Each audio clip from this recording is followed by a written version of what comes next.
Scorpio, hi, welcome to Mr. Queen PH. At ito ang love energies ninyo or love reading ninyo for April 2026. So this is a general reading. Pwede ka makarelate, pwedeng hindi. Just take what resonates. Another reminder, I will not message you or follow you para mag-offer ng services. Mag-ingat kayo sa mga fake accounts and scammers. Kung gusto nyo ng private reading, just go to my website, mrqueenph.com, o kaya naman direct na kayo sa aking calendar, link on the description or comment section. Or send me an email, mrqueenph@gmail.com. Okay, Scorpio. Let's see the energies ng love life ninyo ngayong April. Your crystals are tired of your drama. Maaari kasing merong mga cycles na paulit-ulit lang sa buhay ninyo. Na parang, alam mo yung tipong, alam mo yung source ng problema, pero hindi mo siya sinusolusyonan. At lagi mo na lang siyang bukang bibig. 'Di ba? So you have to, uh, you have to see kung saan talaga nanggagaling yung issue, yung problema sa relationship. Yun yung bigyan mo ng solusyon. That wasn't intuition, that was anxiety in a cape. Okay. Minsan kasi nga, we tend to overanalyze things.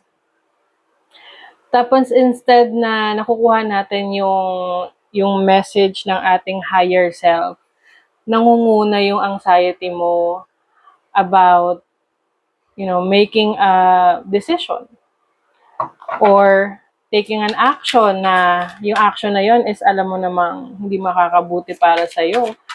Kaya lang, you just feel anxious about what is being asked na gawin sa'yo. For example lang naman, okay? For example,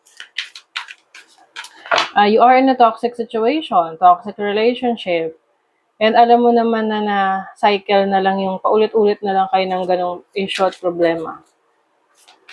So, hindi mo na siya mahiwalayan kasi nagkakaroon ka ng anxiety na parang alam mo sa sarili mo kailangan mo yung person pero ang toxic. And you know sa sarili mo na you need to take a break from that relationship pero hindi mo ginagawa, 'di ba? So, nagiging clouded yung judgment mo pagdating sa decision making. Your bank account said no before the universe did. Okay, ito yung pagiging practical. Ano ba talaga yung sitwasyon mo ngayon? Okay? Sometimes kasi, we tend to focus on, minsan masyadong malayo sa realidad yung naiisip natin. And we are living in a reality, di ba? Sa 3D. But you have to, kumbaga yung mga decision making mo, make it more realistic, logical, di ba? Realistic and logical na pwede mong magawa agad-agad. You have the world. So there is a situation sa love life mo na kailangan mo nang i-release, tapusin, because the world is about ending a chapter in your life na kailangan mo na talaga mag-decide. You have to let go of something that is no longer serving your highest good. Ayan, no? Yung iba sa inyo, nasa stuck kasi kayo. Oo, na parang kayo nasa intersection, hindi nyo alam kung saan kayo papunta. Meron kayong gustong ipilit na alam nyong hindi na magiging okay para sa inyo. Pero pinipilit niyo pa rin. Kumbaga parang you are prolonging the agony. Diba? Individuality. Be wary of possessive partners. Maintain your individuality. O, ayun. Maring iba sa inyo, kayo yung possessive sa relationship.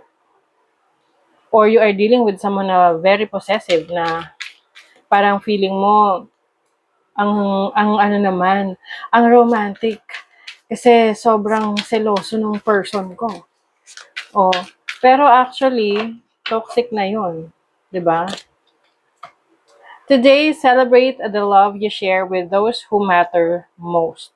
Oh, kung sino yung mga taong totoong nagmamahal sa'yo, regardless of the situation, sila yung mga taong you should keep, no? It can be friends, family, alone time. Spend some time alone. It will help you gain clarity on your relationship. O, di ba?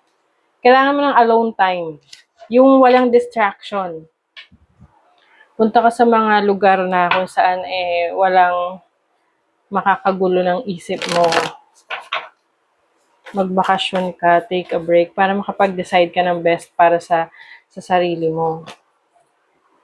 Surprise! Oh, may surprise. Release your expectations and be open to surprise. O, di ba? Ano ba expectations mo sa relationship?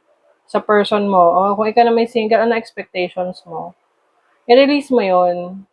Kasi pag na-release mo na yon, anything can surprise you.